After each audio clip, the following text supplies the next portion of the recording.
Welcome to the Production Talk podcast with me, Yarn of mixartist.com.au. In this podcast series, we celebrate the modern way of producing music. We want to talk about all things related to songwriting, recording at home, and music production. So if you produce your music at home, this is the place to be.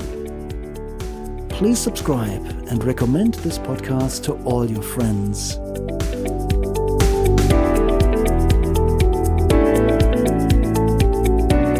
This is the Production Talk podcast, episode 24. Welcome back to the Production Talk podcast. Thank you so much for hanging out with me again. Last week, we announced the gear giveaway feature with a little help from my friends at Byron Music and CMI Music and Audio. And sure enough, the responses have been amazing. So please stick around till the end of this episode to find out who the lucky winner is. Today, I'd like to kick off this episode with some good news.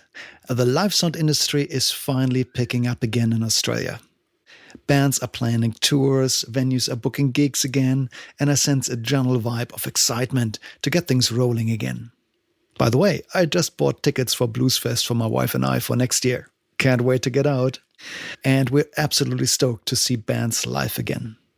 So if you're a live performer, now is the time to dust off your instruments and get back on stage again. And to support you with that, I invited a well-known Australian live sound engineer today to talk us through all the steps to get your band ready for gigs. James Boundy has been my friend for over a decade and a half, and he is super knowledgeable in everything related to live sound. So, without further ado, let's get straight into my interview with one of Australia's leading live sound engineers, James Boundy. James, thank you so much for coming in today. Oh man, it's a pleasure. Really happy to be here. Thanks for having me on. Look, you've been a live sound engineer for how long now? For how many years? Not too long, in fairness. Like, I think out of being an engineer for maybe sort of 17, 18 years, it's maybe been the last 7 or the live sound thing's really kicked up a notch sort of thing. I remember being like so paranoid about live sound when I first started in studio sound. Like, you know, the concept of feedback and everything just completely freaked me out. So it took me a while to get the confidence up to make the step over. yeah, I can relate to that. Yeah, definitely. Okay, good. Say, just to get us a bit of an idea of who you are and what you've done, say, what was the smallest show you've ever mixed sound for? Wow, that's a really good question. The smallest show... Oh, man, there would have to be a few, I think. You know, because there's been a lot of, you know, obviously like weird sort of corporate-y sort of stuff as well, where you really are not the focus of the attention whatsoever sort of thing, and you drag a PA in and set up with a soloist and you feel like you're playing to almost no people because it's just that background music kind of effect and things like that. Specifically naming a single show as the smallest one. I think that sort of corporate scenario, I definitely remember doing a gig we did with Toro back in the day, like it was a promotional thing for UE Booms when they first came out. And we sort of set up and literally played to pretty much no one. Like it was there, and they were filming it, so they were going to use it after the fact, but it was still that whole thing of, you know, literally playing to, there were a couple of like the execs and the marketing people that were in the room, but it just felt weird, you know. But it's interesting, those gigs that you got to kind of push through for a greater good theoretically. So, Yeah. And what was the biggest show you've ever done? The biggest one, like the biggest headline show, I think, was interesting because it was just before COVID, actually. Like it was the front of house run I did with June Rats for their Hurry Up and Wait tour, which would have been, in 2020, literally directly. We finished the week before everybody got locked down. And that was, sort of headline shows up around the sort of 7,000 mark. Like we've played a lot of festivals, obviously, but, you know, I guess you have to proportionally take how many of those fans are just there for you sort of thing. But that headline run was definitely the biggest one I've done. Nice. Definitely felt the best. Whereabout was that? So that was a national run. So it was places like we were at the Big Top in Sydney. We were in the Festival Music Hall in Melbourne, the Fortitude Music Hall in Brisbane. Yeah, that's it. Thebarton Theatre in Adelaide, which was a huge one for me because I'm originally from Adelaide. So all of my favourite shows that I remember seeing as a kid were at the Thebarton Theatre, and that was actually the first time that we had full production day, like leading up to the tour, and our first date was in Adelaide. So we got to spend 2 days at the Thebarton Theatre and have a full day just to set up, get the PA tweaked the way that I liked it, run all our lighting stuff, because June Rats in particular have a lot of peripheral stuff to just the music. We have massive inflatable rigs and pyrotechnics and all that sort of stuff, so that all needs to get dialed in. But amazing. Yeah, it was a really interesting point of my career, I guess, to be at that stage where I was at this venue that I'd revered so much as a kid, and then to have a full rehearsal day, you know, just to get my show file dialed in for one particular band is unbelievably luxurious. Wow, nice. Yeah. That sounds good. Yeah. Okay, look, it's now the end of 2021. It is. And it looks like in Australia the live scene is waking up, is coming back to life. Hopefully, and people now want to get out and tour again. So what advice would you have for a band now who dust off their instruments and want to get out again? You know, how do you get yourself ready for playing live shows as a musician? Yeah, it's a big one, hey, and it's a very interesting period in the sort of, I guess, the history of live music like that as well, because, you know, now everyone hasn't been playing for a good couple of years sort of thing, you know, and that's across the board. So, like, it's a lot of the management groups and things like that I guess I work with at the moment, they're all really focused on making sure that everybody is just hitting the ground running really hard from the first show again, because literally nobody has any momentum anymore. Like, it was impossible to keep that running through. So it's like the entire global music market, I guess, is kind of open again for the first time. Like, it's really any band could be the one theoretically to step up and grab people's attention now, because it's a bit of a blank canvas like that. So I guess then when it comes down to, you know, how should people look to approach that sort of thing, like preparation now becomes everything sort of thing, because obviously it's impossible to have that level of match fitness at the moment, like we like to call it, that idea of gigging regularly and all that sort of stuff. But it's yeah, I mean, hopefully everybody has just been taking this as a really good opportunity, you know, to hone their craft more in general, you know, to become more familiar with their instruments and, you know, maybe experiment more with, you know, different ways of processing their sounds, or the ways of getting the sound that they want to have reproduced as close as possible to what it could be before it even gets into the hands of someone like you or me to mix it beyond their sort of thing. But yeah, it seems like a really good time that hopefully people have had a bit of time to regroup, and, you know, especially, you know, when you're starting to, get back into the touring circuit and things like that, you know, hopefully everybody is spend a little bit of time on just getting things like their touring spec together and all that sort of stuff, you know, like any of the things that can just help make life easier sort of thing. Like it's been my last couple of weeks is actually redoing the production writers for almost all of the bands.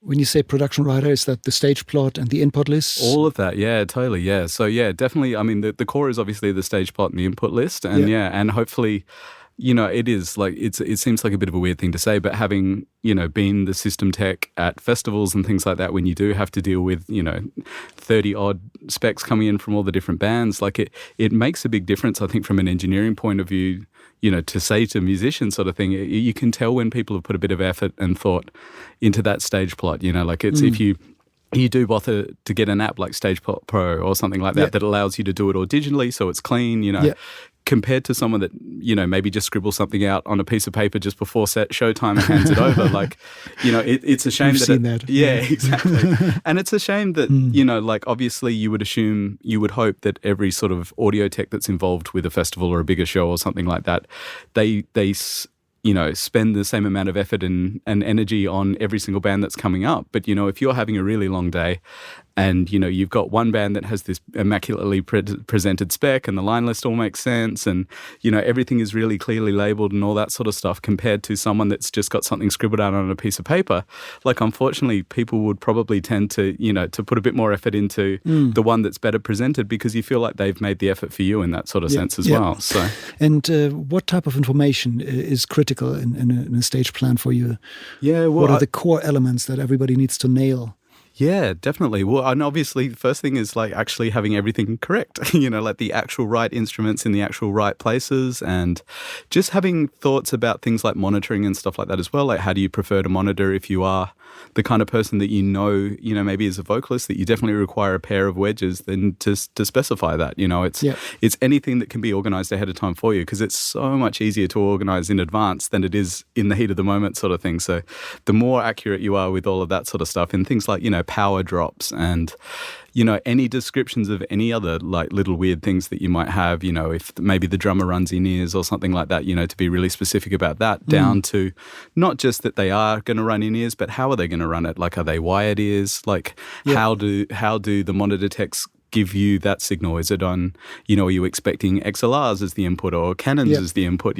How does all of that sort of stuff work? So would it help if, let's say, the musicians plotted, let's say, the model names onto the stage plot rather than saying guitar amp, to actually see which one it is, so that you can look up and see what connections they have? Definitely helpful, hey? Yeah, because one of the big things I like to use a lot now with a lot of the rock bands that I work for electric guitars and things like that are reactive load DIs, like the Palmer DIs in particular are what I like to use. And then if I can see on a spec, like you said, that it's someone's brought either like a Fender combo that allows me to connect, disconnect between the head and the cab and stick that DI in there, or something that has an external head and cab in general sort of thing.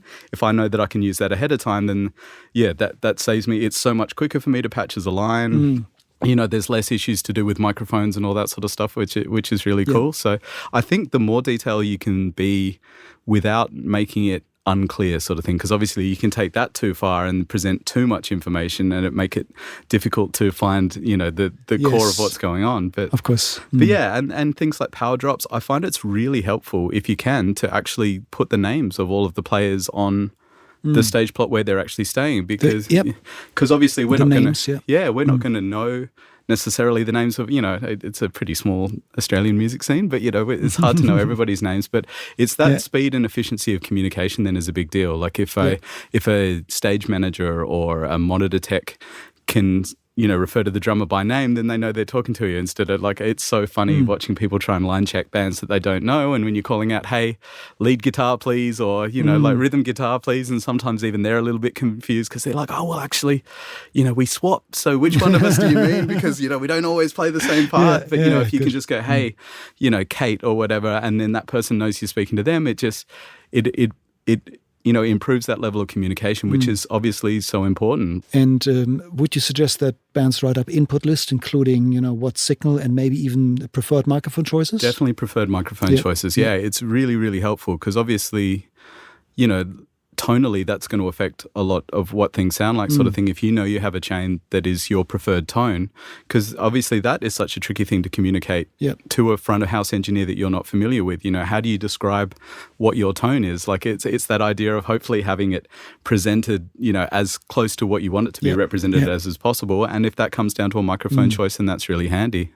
Yeah, good. Not every musician knows all the different sounds of all the kick microphones in the world. But exactly. If there was a little description that says, okay, rock kick or reggae kick or something that would give us some indication what microphone to choose. Then, absolutely. Yeah, definitely. Okay. Yeah, and specifically if you know that that's so essential to your sound. Like, there are elements that, because obviously it's going to be really hard for you to roll up and communicate the entirety of what you expect your mix to sound like. But if you know there are elements that need to be key, or a tonal reference or something like that means that you feel more comfortable that you're being represented the way that you want to be represented, then your performance will always improve based on that. When you know that hopefully the crowd are hearing what you want them to be hearing, sort of thing. So, yeah.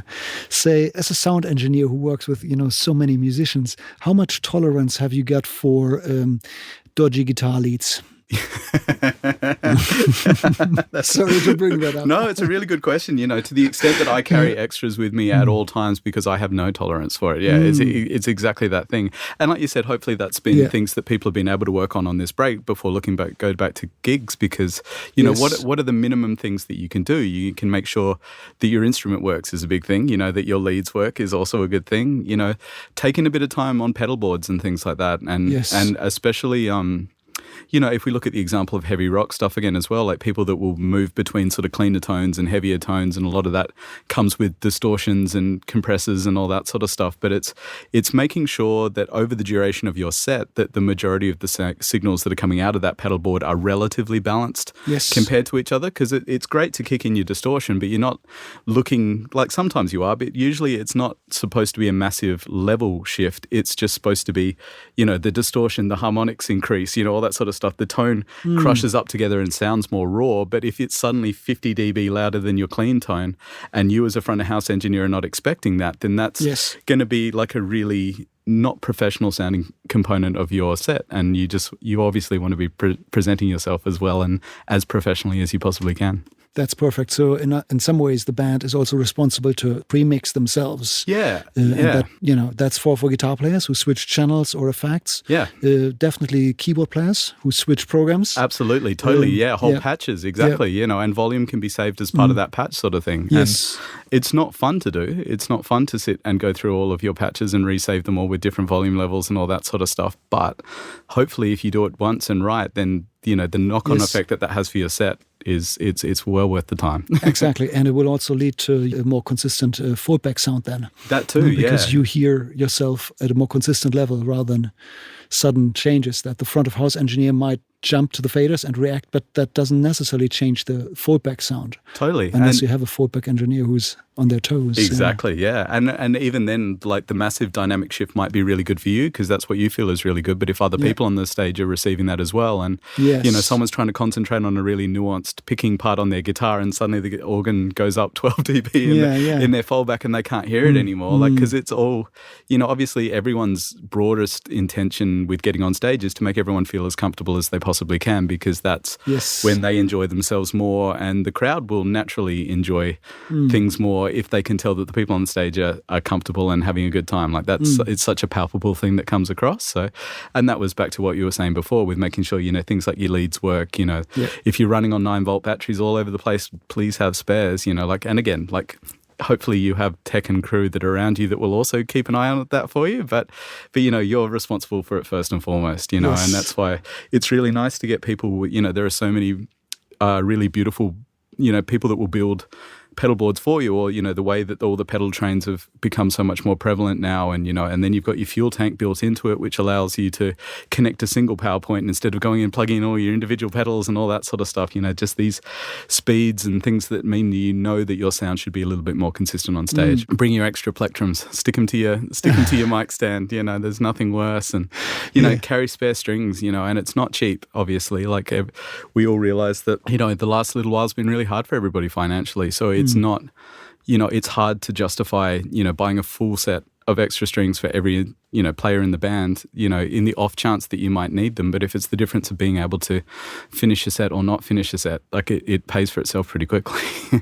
Well said, well said. Let's talk about drums for a moment.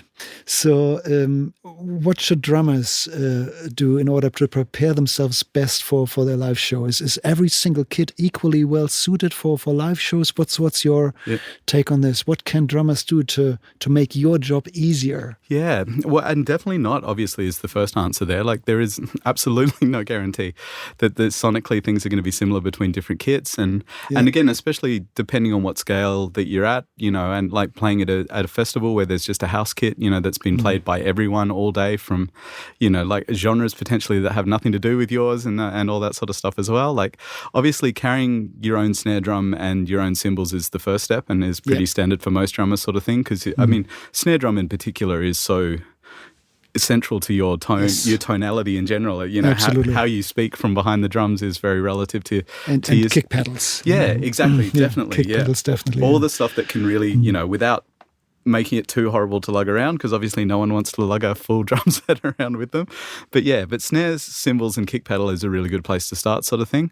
Hopefully just have a good idea about drum tuning for yourself. Like, it's I mean, a lot of the bigger bands that I work for, their drummers still don't really have a particularly good grasp of tuning for themselves. They know how they'd like it to sound, but in terms of physically getting that, they're not as good, and then obviously a lot of those guys are in a luxurious position enough to have a drum tech for them that will come and have tape measures to make sure all the drums are the exact right height that they were last time and all that sort of stuff. Like, it's really full on. But understanding what you want the drums to do tonally and just making sure that you can at least keep a relative blend of tonality between what you're given, sort of thing. So just feeling confident enough that you can just walk up to a drum kit, a little bit on each element, and just go like, what, those toms are not sitting for me.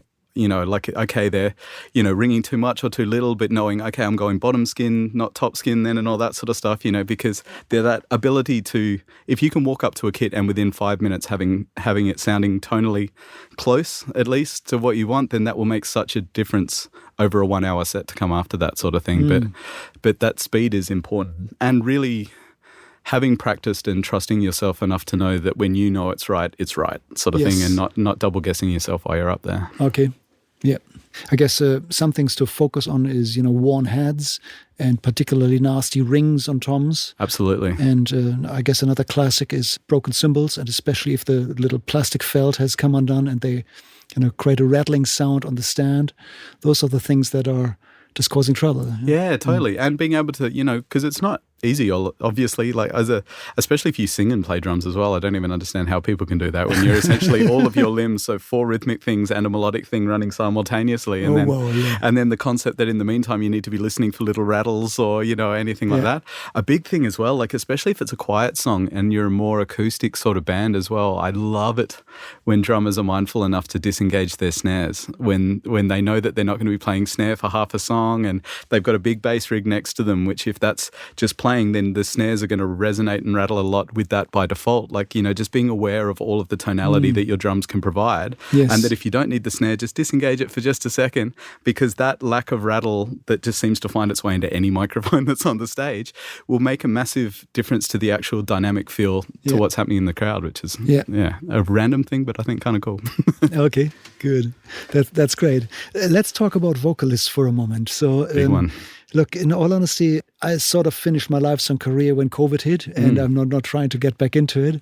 And at that time, when I finished up, I always tried to use the exact same vocal microphone for the entire day, if possible, so that I didn't have to retune the foldbacks. And vocalists who carried their own microphones were making our life harder, and it wasn't necessarily better because of it, I found, at least in some cases. But nowadays, with the hindsight of COVID, it's probably a lot more acceptable to change microphones around. It's funny like that. Is that so? Has that changed in your experience? I think so, yeah. And I think it is definitely, like, we seem to be in a different generation like that now, where people are, like people more broadly are just more savvy with more audio related things, like which I think is amazing and super important too. Like obviously, I think it's amazing that most musicians are capable of engineering to some degree sort of thing, because, that continual work on, like our ear training that never seems to stop. It's that idea that, the better that you can start to localize particular frequencies, then you're able to communicate that not only just accurately, but also in a way that a monitor engineer is able to understand. If you can hear that something is ringing at 400 hertz and you can say that to a monitor engineer, they can pull that out in 2 seconds. Whereas otherwise a lot of people are just like, which isn't a bad thing. It's just, it slows the process down when you're sort of, hey, it's really muddy or something like that. But muddy can mean so many things to so many people and all that sort of stuff. But yeah, people I kind of like that people are starting to match vocal mics to themselves and then carry them, but it makes it really tricky, like you said, in the scenario where, say, you're playing at a festival again with short changeovers and, and again, hopefully everybody's aware of the fact that theoretically the engineer should have tuned the stage ahead of time. I guess that's something we should probably explain and not just assume that everybody knows that. But a foldback engineer usually spends a fair bit of time ringing out the vocal microphone against the foldback, means to apply EQ to avoid feedback and get a clean sound. Absolutely. And when you exchange one element, like the microphone or the speaker, this house crumbles and you need to start from scratch again. And that's what happens when we exchange microphones. So. Completely.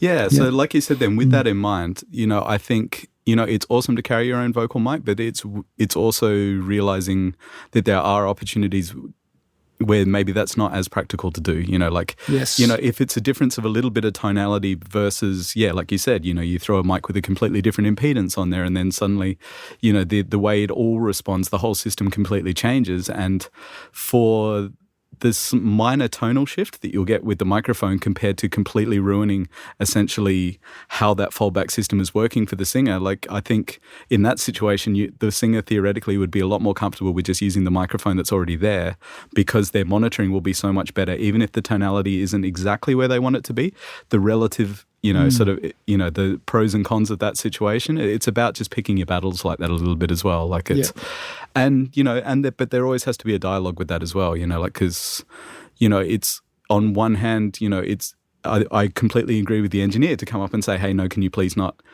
change that microphone because it's going to cause these problems. And at the same time, it's not unreasonable for the vocalist to say, hey, no, but please, I really like this tone sort of thing. So I think it's important that in those equations, no one is completely staunch in where they are sort of thing, because that's where I think historically, some of the relationships between musicians and engineers haven't been the greatest. Sort of thing. And I think on that note, I think live sound engineers have been voted to be the crankiest profession of all in the world. Have you heard that too? I found that somewhere online. We're living that. Yeah, it's I think it's been one of the really beautiful things of recent history has just been watching, I think, what I consider almost to be a generational shift in that. Like it's there were a few gigs that I was doing really early on in the game where it would just be so rare. I remember a Woodford Folk Festival in particular. I was there with Parcels. And there was one of the stages there, I think the Tropic stage, and the monitor tech, the front of house tech, and the stage manager were all young people, and like everyone was just couldn't be nicer. Like we were all almost like trying to out nice each other sort of thing. And we got to the end of the show and everyone was just like, we were all thanking each other so profusely for just being so nice. And then just going like, oh, wait a minute, why isn't this always like this? Like it's, and so I think that's changed a lot these days. And I think one of the really beautiful things about that, and I think it's been interesting to watch that through my career of working in front of house was I don't have any musical background whatsoever. Like I got into sound engineering because I wanted to be a sound engineer. And a lot of the bands that I worked for a long time couldn't work out why I was so happy doing all the things that I was doing because a lot of the people that they worked for in the past were these older rock dog guys that had been around for forever and hadn't quite made it in the band that they were in, so became an engineer as an afterthought sort of thing. Whereas I think there's a lot more people now that really respect and really love the art form of engineering from in an audio sense just to be doing that.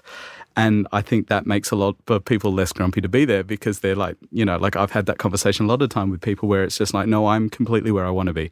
Like I don't have any dreams to be playing a guitar on stage or anything like that. So it makes me really happy to do what I do. And I think hopefully we're going to break that stereotype pretty soon. I think that idea of not being grumpy anymore, because it really shouldn't be like that. Like at the end of the day, everybody's there for the exact same purpose. Like we all want to pull together as much as we can, to make the best experience for the people in the crowd, which is everybody's priority. And it's been a really beautiful thing I've found working a lot, particularly in the Brisbane rock scene. Because all of the bands up there, even though they're technically all competing for the same airspace, there's a lot of people like the Violent Sohos and the DZ Death Rays and the June Rats and all those sorts of guys that are all really very similar demographic-wise sort of thing, but they're all so amazingly supportive of each other and they will all pay to go to each other's shows. But it's also like that even that old system of like, headline band versus supports and, like headline bands treating the supports like crap because, they had their time in the trenches. Like I hope, and, hopefully all the people that are listening to this agree with it. I think it's a really beautiful time at the moment for everybody to be really open with their sharing of knowledge and experience and expertise, but also just, realizing that we are all in the same boat like that, and if the support band has an awesome gig, then the headline band has an even more awesome gig. And there is so much to be, really appreciated in just helping and working with each other. Like everyone's had, different experiences of theoretically the similar thing. And there's so much that can be learnt by, really interacting with your fellow musicians and peers, watching their shows, asking them how they did that. How do they get that tone? Like all that sort of stuff. Like I think it's a really excitingly collaborative time now, hopefully. Well said, James. I love everything you just said. The spirit of collaboration that you just described, that's really what the world needs right now. So thank you. Yeah, hopefully. That's really good to know.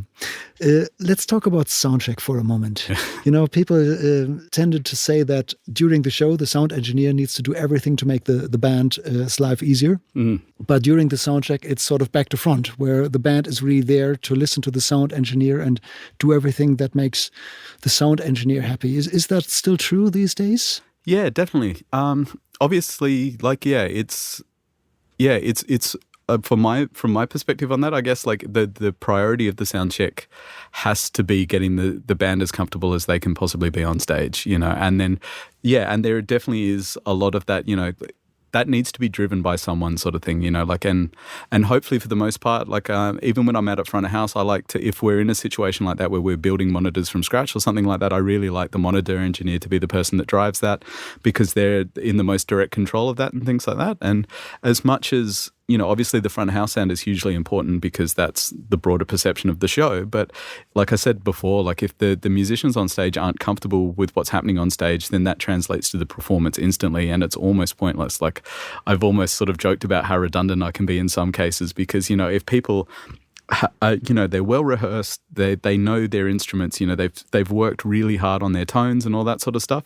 Realistically, you should just be able to push the faders up, and as long as they play to the best of their ability, essentially, like it helps to put a bit of EQ and things like that on there, but the band mixes itself basically. The performance carries itself, which is such a huge point. So getting the sound on stage is really important, but it's realizing that there needs to be, the most efficient way to do that is to have a central point of focus, like have one person calling the shots, and there's obviously a massive toing and froing between everybody to get everybody comfortable with that sort of thing. But just give us a couple of do's and don'ts for soundcheck.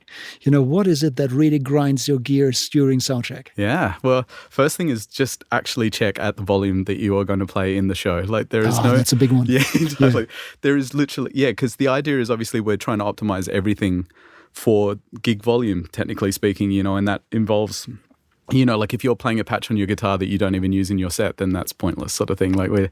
And so I think that's worth being really mindful of, even, just even having in your minds as a band going, okay, well, this is the loudest song that we play, and maybe specifically checking 16 bars of that or something like that, so that we know, because we, especially at the front, still need to work with things like noise restrictions and things like that. So then if you know that you've got as loud as it's going to get, the monitor tech knows that too. That's the most amount of sound that's going to be on stage. That is the most potential for feedback or room resonances or any of those sorts of things.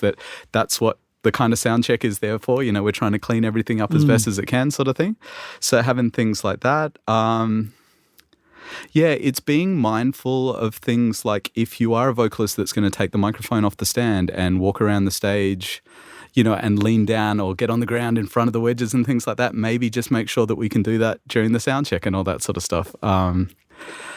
Have you ever experienced drummers practicing their blast beats while you try to sound check the flute? Completely, totally. Or like while a tech is out there adjusting a microphone on the snare drum or something like that. And suddenly they really loud. Totally, Oh, I hate that. It's crazy like that. Hey, so it is. It is unfortunately waiting for your turn like that as well. But it's and a big thing is obviously just trying to be really clear about what your priorities are with your own personal monitoring sort of thing. The better that you can describe that, I think, kind of like we were saying before, like the more efficient that all becomes and all that sort of stuff, and just definitely prioritizing the things that are a priority. Like I always like to do vocals first, because vocals are going to pick up so much more of what's happening on the stage anyway, because again, obviously the less that you can have in your fallback, technically the less potential there are for things to go wrong. So it's try and have as little as you can to get you to where you need to be comfortably, sort of thing. But we see it so many times with people that, they ask for this to be really loud, like they'll build off the kick drum or something like that. But then because the kick drum's super loud, now the vocal has to be really loud, and then it's just this cumulative process, and you end up making it less clear by adding more, sort of thing. So again, the more that you can be really clear about what your priorities are and what you need it to sound like, and again, that's where we said it comes back to, if you can have even a basic knowledge of frequencies, even if you can just call bands like it's a lower mid thing or an upper mid thing or something like that, anything that allows you to communicate accurately what you want, but also communicate it in a way that is going to be easy to interpret from someone that's working with you as well. Like it is like learning a foreign language sometimes, like the ways that we, when we say punchiness or, it needs more slap or what like that, like from a frequency or a specific audio point of view, what does that actually mean? Like we all get the broader idea of it. But again, the more accurately you can communicate the experience that you're having directly in front of your wedges or your ears or anything like that to someone else, then it just means we're all going to get to a good place quicker. Fantastic. That's really good. What would a band need to know about playing shows between small venues and large venues? How would a pub gig be different to a stadium? What does a band need to change in their way of performing, of tuning their instruments? Yeah, completely. Hey, it's a big one. Yeah. Can you approach a pub gig just like you would do a stadium as a musician? No, yeah, yes and no. Like, yeah, totally. It's interesting, and obviously, like you said, you know, when you're working in a smaller space inside a pub, you know, all of your volumes become super important. You know, the more enclosed everything is, exactly. You know, there's no point in like belting your snare drum at a level higher than what the PA, you know, that you're working with can even produce, sort of thing. So it's willing to be able to scale your sound to some extent. Like that is hugely important. And you're saying that the bands need to scale their sound down in smaller venues and play louder in bigger venues? Is that the general idea? Well, because I guess it's trying to, and again, you have an engineer that should hopefully be doing elements of that for you, obviously. But if you're in a smaller room where you're already, you know, the physical sound that you're creating on stage is actually competing essentially with what you're putting in the PA, you know, when you have the PA there, if you're getting all the sound acoustically off the stage, it's great, but then the engineer has no balance control over that whatsoever, sort of thing. So tonality-wise and things like that, it just is what it is, you know. And so there is a massive advantage in, even if it makes you less comfortable at the time, you know, to pull those volumes down, maybe have more of your guitar in your foldback than you would usually just have a cab screaming behind you or something like that. But to be able to just be mindful of the fact that, you know, to be able to get the best sound possible, you need the PAs in those environments to do the work for you, you know, to an extent. And, you know, if it ends up just being a vocal PA because you need all of the PA just to get the vocal over the top of the acoustic sounds that are getting made,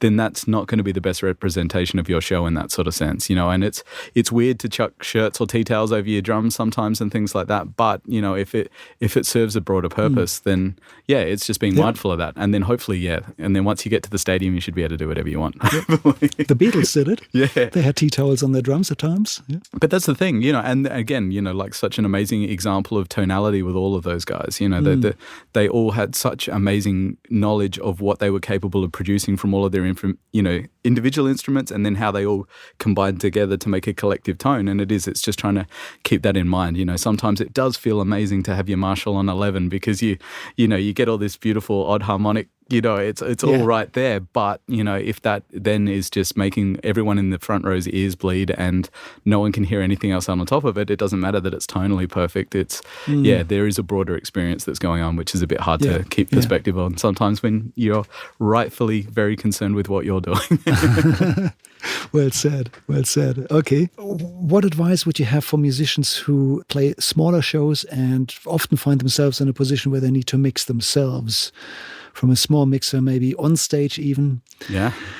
What can musicians do to optimize their setup and get the most out of it sound-wise? Yeah. Well, and obviously the first thing is, you know, you need to obviously have at least a basic understanding of gain structure in particular, I think is such an important one.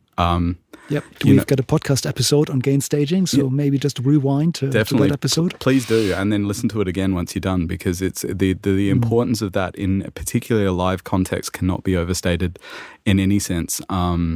Because it affects the way your foldback responds, everything like that. So it's it's a huge thing, and you know, just unity mixing and all that sort of stuff, you know, getting as much work as you can done with pre's and things like that. But even that might be a little bit too far down the line sort of thing. But if you do find yourself in an environment or environments where that's happening a lot, you know, then it also becomes a thing of whether you start going, okay, well, do we need to have some level of redundancy plan to be able to cover this for ourselves? Like so many people are buying systems like a UI-24, for example, a Soundcraft sort of thing. You know, a lot of the bands that I tour with still use those as monitor packages and things. Just explain quickly what that is, because not everybody may know. It's a really good point. Yeah, I'm just listing off stats like it makes sense. But yeah, it's essentially just, I think it's a 3-unit, 4-unit, maybe 4-unit.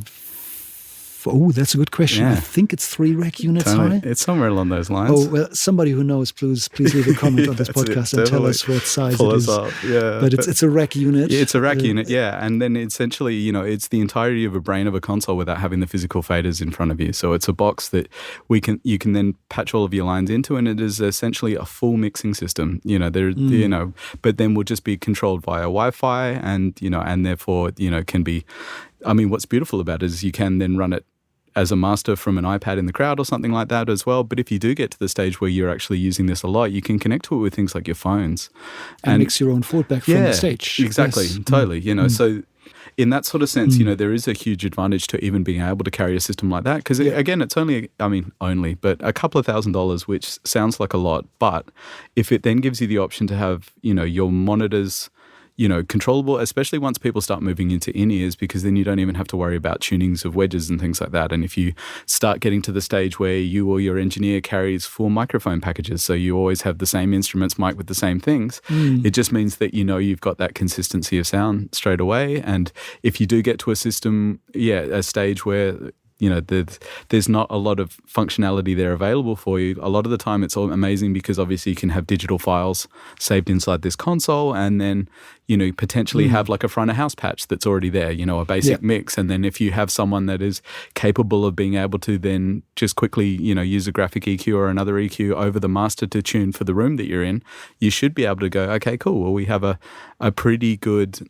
out of the box, not the greatest mix ever, but definitely enough to be able to get us through a situation where maybe the rest of the gear isn't optimum or something like that, or they've only got 6 channels for you and you need 13 or something like that. Yeah. So.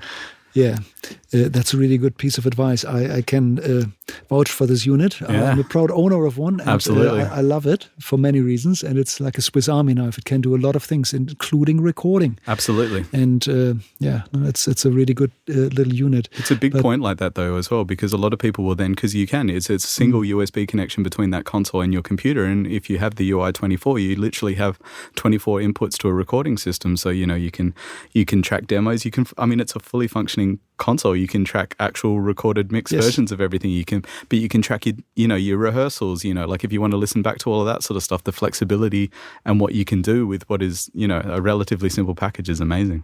Oh, that's a really good point. So we spoke a lot about, learning and controlling your own tone and while you play that, your focus might be on other things, but if you are able to track it and actually listen at home to what the microphone heard in front of your cabinet or in front of your drum or in front of your vocal microphone, that can really help to understand what's actually going on tone-wise. It takes it a whole nother level from there, like you said, because, it's one thing to control, your pedal levels and all that sort of stuff, or you got your head settings and things like that, but then a microphone is going to respond to that differently than your ear is in the room, so you can really, it's amazing, it's so many people that are using those digital consoles now.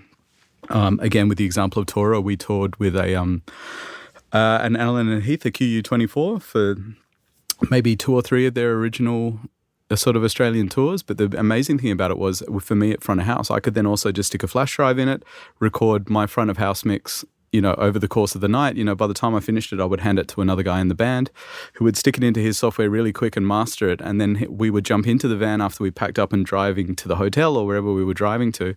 And he, via Bluetooth, could play that to the sound system inside the van, and we could, as we left the gig, listen to the entirety of the gig back again and all take notes on, okay, like that was coming in too loud in the backing track there, or this was that, all that sort of stuff. Get back to the hotel, make the changes, do the same thing the next day and repeat, so. Wow. Because I always say that's fantastic. I love that. And it's one of the biggest ironies, I think, about playing in a band is the only person that will never be able to watch your show is you. You will never be able to have the user experience in the crowd. So any tools that you can have, I used to like doing it with pilots, actually, was another big one where I'd have a Zoom recorder, a 4-channel Zoom recorder at front of house with, just the XY mic recording the sound out of the PA and then the desk mix patched to the other 2 channels, so that then afterwards they could listen to either the desk mix, which will never sound brilliant because it's allowing for, what the PA sounds like and what the room sounds like, but then flick over to what the sound was actually like in the room and just going like, yeah, you know what, man, I don't think that vocal part was cutting through at that section, could you just make sure that that's a bit better up? And, and it gives us something to really be able to dive into, like I said, without them ever being able to sit in the crowd and experience their own show.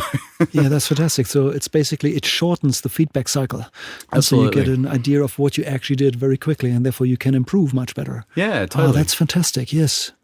So what a fantastic world we live in with, these technical abilities these days. It's mind-blowing. Really it really has, good. Considering lugging around analog consoles and huge racks and things like that. We've come a long way. It's lightweight, it's powerful, it's cleaner. I find that most PAs nowadays are cleaner, less distorted, or less harsh in tone. Massively, yeah. And now the sound of live shows has improved so much. So Definitely. That's really amazing.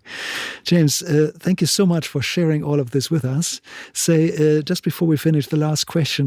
What's the furthest you've traveled for live sound from home? Oh, okay. so I guess it would have to be somewhere in Europe. Yeah, I don't know what the furthest country from us here in Europe is, but I've done the majority of that now. Yeah, right. I would have thought. You've been to Europe more than once, haven't you? Yeah, definitely. Yeah. And who did you tour with there? So I've been really lucky with that. I've done, I think, 2 runs with Dune Rats over there and 2 runs with DZ Death Rays over there. We haven't done the Last Dinos yet. We've done Southeast Asia with them and things like that as well. But been hugely fortunate to be involved in stuff like that as well. And it's such an amazing part of the experience for people to build up to, like the traveling. Yeah, and it is like it's always crazy. Like it's different for us here in Australia because we just have no concept of how close everything is in Europe, and how amazing, like the hospitality in Germany is like nothing I've experienced anywhere else in the world. You just get so looked after. But the idea that within a few hours you can potentially have changed countries, be in another venue, the size of which we can only really pull out of capital cities, and they're also geographically isolated from each other. Like the world of touring and the experience of touring over there is just, it's something, that hopefully everybody gets to experience, and hopefully the world opens back up again so that we can do all of that sort of stuff. But yeah, it's such an amazing thing to aspire to. And we're all, I think, so lucky to be able to be involved in an industry that affords us to be able to potentially travel the world while doing something that we absolutely love. I think it's important never to take that for granted. Fantastic. Well, and the very last question this time, I promise. Say, if a listener now wants to get out on tour and is looking for a sound engineer and might be interested in contacting you, how would somebody find you and contact you? Have you got a website or? Definitely do, yeah. Where would people find you? Yeah, no, www.boundysound, all is one word, .com is me. That's .com, not .com.au, yeah, no, boundysound.com. It was funny. My broader business is called Sonic Artistry, and that was always the moniker I ran after, but having a name that rhymes with soundy. Literally, I've had everyone that I've worked with had kind of created this other name for me, which just stuck, and it was a good lesson in marketing for me, because and that got stuck in people's heads anyway. So yeah, Boundy Sound is me, and that sort of applies across all social media and things like that as well. That's Facebook and Instagram, but all of my contact details are on there. Yeah, and it is all my email addresses and things there as well. Fantastic. So check it out. And I put the website and your social media contacts in the show notes, if that's okay with you. Yeah, please. Yeah, no, thank you. Fantastic. No, yeah, super happy. Well, James, thank you so much for sharing all of this with us today. That really means a lot to me, and there was some fantastic stuff in there. So thank you so much. No, it's been lovely to sit and chat, man. It's really great to be a part of. So yeah, and thanks for building these resources for people. I think it's something you don't necessarily get access to. So it's a really beautiful service that you're doing as well, which is great. Thank you. Cheers, mate. Easy. Wow, how good was that? Thank you so much, James. It's a pleasure working with you. You shared so much valuable information, and I'm sure that a lot of you listeners will be able to perform better on stage thanks to the information you just shared with us, James. This is phenomenal. So thank you so much for that. Good. Okay, so this brings us to the moment that some of you have been waiting for. Let's reveal the winner of the gear giveaway, an AKG microphone and headphone kindly donated by CMI Audio and Music with the support of Byron Music. So the lucky winner is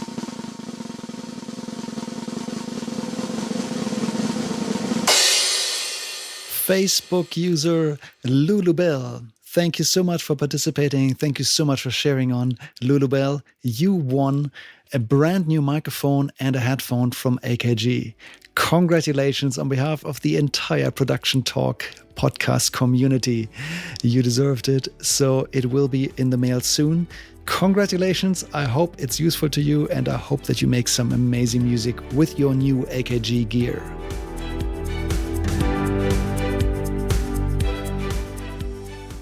Okay, this brings us to the end of this episode. I hope you got something valuable out for yourself today. And if you did, please pass the love on and share this episode with your friends, your fellow musicians, your band members, all the musicians you know. Because free resources are best when they're shared. I would also really appreciate if you could please head over to your podcast player and rate this podcast. Maybe even write a little review. That would make my day. There is additional information in the show notes. Thank you so much for being with me today. See you next week. Thanks and bye-bye.